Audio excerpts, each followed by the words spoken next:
O homem que sabe pensar. Primeira parte. Pensamento e caráter. O aforismo "somos aquilo que pensamos ser" não só engloba tudo aquilo que somos na nossa essência, como abrange ainda toda a condição e toda a circunstância da nossa vida.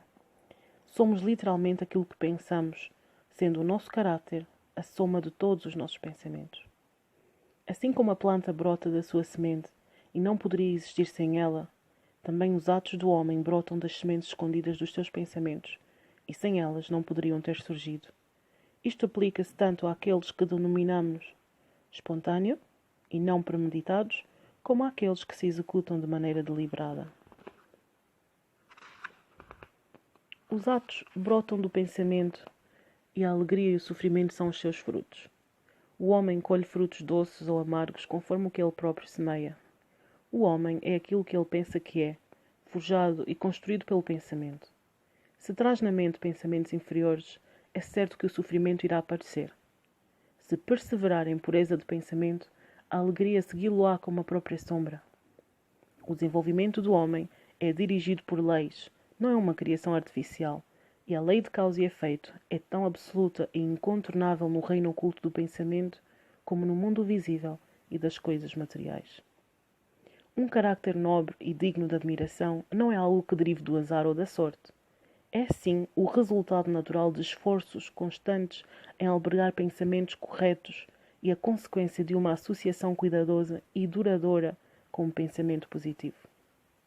Um carácter ignóbil e cruel é, pelo mesmo processo, o resultado de se albergarem continuamente pensamentos inadequados. O homem faz-se e desfaz-se a si mesmo. No arsenal do seu pensamento, ele forja as armas com as quais se destrói e também cria as ferramentas com as quais ergue mansões celestiais de alegria, de força e de paz.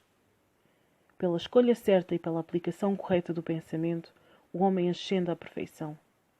Pelo abuso e pela aplicação incorreta do pensamento, ele desce ao nível mais baixo.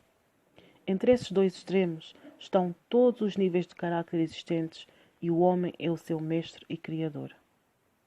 De todas as maravilhosas verdades pertencentes à alma, redescobertas e trazidas à luz nesta época, nenhuma é mais grandiosa e fecunda da promessa de realização e de confiança do que esta, a de que o homem é o mestre do seu pensamento, o modelador do seu caráter, o construtor e o aperfeiçoador da sua condição, das suas circunstâncias e do seu destino.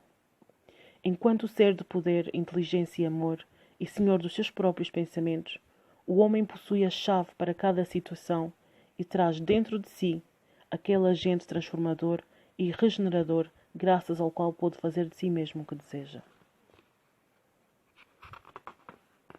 O homem é sempre o mestre no seu estado de maior fraqueza e abandono.